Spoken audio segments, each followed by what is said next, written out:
आज कैसा है ये चक्कर, कभी रावी कभी रविंदर। क्या हो रहा है यहाँ? किसने किया ये सब?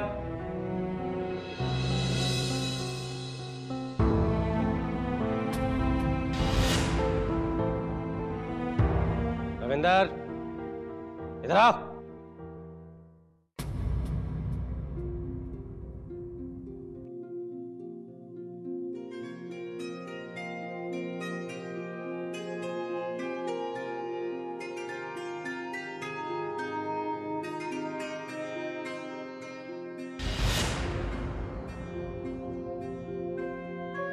छोटे दादू जी, इन लोगों ने हमारे से शर्त लगाई थी कि चोर पुलिस खेलने की, इसलिए ये सब हुआ और रविंदर की कोई गलती नहीं है। और दादाजी, आपको मालूम है आज रविंदर का जन्मदिन है और ये सब उनसे बहुत काम करवा रहे हैं।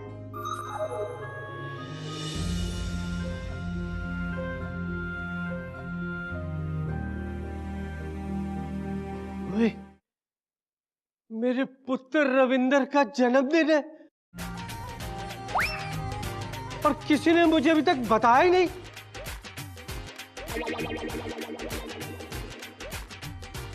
ओ इधर आ। आया पापा जी, कमाल है। चल। ओए, बहुत जोर का मारा है। चुप करो जी।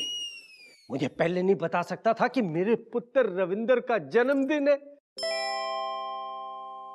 ओए, मैं इस घर को मेले की तरह सजा देता, बहुत सारे तोहफे लाता मैं अपने पुत्र रविंदर के लिए।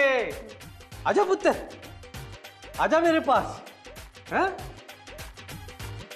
रविंदर पुत्र, जन्मदिन बहुत बहुत मुबारक हो। चल पुत्र, गद्दी पे बैठ। नहीं दादू जी, मैं से ही ठीक हूँ। पुत्र, तू 21 साल का हो जाएगा ना तो ये कुर्सी, टेबल, मकान, जायदाद सब तुझे ही तो देखने हैं।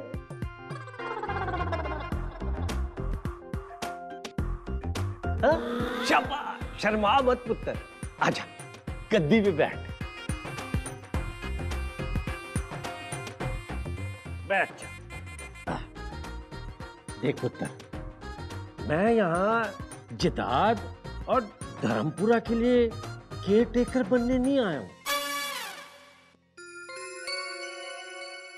आज भी मेरे कानों में भाई साहब की वो आवाज गूंजती है। उन्होंने कहा था, शमशेर, मेरे रविंदर का ख्याल रखना, मुझे कोई तकलीफ नहीं होनी चाहिए। बस पुत्र, मैं इसीलिए ना तेरे से थोड़ा सा सख्ती बरतता हूं। तुझे बुरा तो नहीं लगता ना पुत्र? मेरा चंगा पुत्र। पुत्र, तू इस गद्दी का असली वारिस है।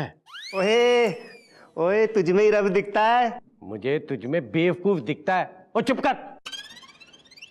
अमृता पुत्र, जी बापू। कुछ अच्छा सा खाने के लिए लाओ मेरे पुत्र रविंदर के लिए। जी मैं अभी लाई। आजा पुत्र, यहाँ बैठ मेरे पास। चिक्की में की टिक्की, अब तुम तीनों ये सारा बिखरा हुआ सामान उठाकर इसे सही जगह पे रख दो। जाओ। हाँ हाँ तुम करो, जाओ जल्दी। ओ यार, ये बुड्ढे को क्या हो रहा है? ओ जी, मैंने तो लगता है कि पापा जी ने सवेरे सवेरे नशा कर लिया, मेरे पुत्र लोगों से काम करवा रहे हो। ओए, और रोए ना पगली। चुप करो। तू सोचता होगा तेरा छोटा दद्दू तुझे हरदम डांटता रहता है। नहीं, ऐसा नहीं है पुत्र। है? वो क्या है कि मैं तुझे टीवी नहीं देखने देता, क्योंकि उससे तेरी जो छोटी छोटी अच्छी अच्छी आंखें हैं ना, वो खराब हो जाएंगी। मैं तुझे बाहर का वो क्या कहते हैं, pizza, burger, chips, cold drink खाने पीने नहीं देता हूँ, क्योंकि उससे तेरा पेट गड़बड़ हो जाएगा। ओ जी, मैं तो जब पिंड जाऊंगी ना तो पापा जी के लिए ऐसी जड़ी बूटी लाऊंगी कि मीठी मीठी बातें करना भूल जाएंगे। हाँ, वो मेरे लिए भी ले आना। तुम्हारे लिए क्यों जी? वो ये तो मुझे भी नहीं मालूम, वो लेकिन ले आना। चुप करो। मैं तुझे घर से बाहर भी जाने नहीं देता, क्योंकि पुत्र तेरी तबीयत खराब हो जाएगी ना। मुझे तेरा कितना ख्याल है ना पुत्र? हाँ। ले पुत्र खा, मैं अपने हाथों से तुझे खिलाता हूँ, हैं?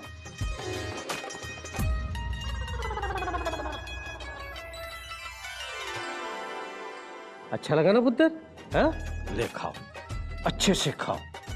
और मैं अभी रंजीते को बाहर भेजकर वो खाने की सारी चीजें मंगवाऊंगा जो मैंने मना कर रखी थी, है ना?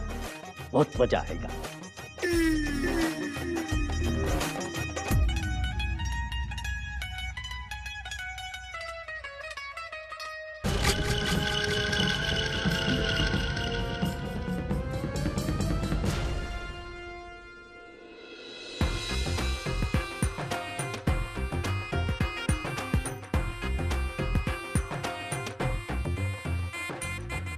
मुझे तो बहुत दिनों के बाद ऐसा पिज्जा खाने को मिला है। रंजीत अंकल ने पहली बार हमारे लिए कुछ तो लाया। अरे कुछ भी हो, अपने रविंदर पुत्र का जन्मदिन कितना शानदार बना है? जो भी हो, पूरे 1 साल तक हम छोटे पापा जी को गलत ही समझते रहे। वो डांटते थे पर सबकी भलाई के लिए। रंजीते, तू समझ गया ना कैसे करना है? ओ पापा जी, क्या समझना था? ओए, तुझे समझाया तो था। याद आ गया पापा जी, बस आप समझिए, ये काम ना मैं मक्खन मलाई की तरह करूंगा। मलाई का नाम ही लेता है, कोई खिलाएगा नहीं। क्या रंजीते, दिखा दे तो किसका पुत्र है। ओए, किसका पुत्र हूँ मैं? ओए, ओ यार, पापा जी ने की करने के लिए कहा था। ओए, ओ ये बल्ब जल बुझ क्यों रहा है? ओए, वैसे वीर जी, शेर से याद आया, पिंड में शेर आ गया था ना, वो पकड़ा गया? वो नहीं परजाई जी, अब तक तो नहीं, पर मैंने ना सुना है कि वो पास के ही जंगल से इधर आता है, और जब लोग शोर वोर मचाते हैं ना, तो फिर जंगल में भाग जाता है। और जानते हो, रात के अंधेरे में वो दूसरों के घर में घुस के लोगों को अपना शिकार बनाता है। जानते हो कैसे? शिकार बनाता है।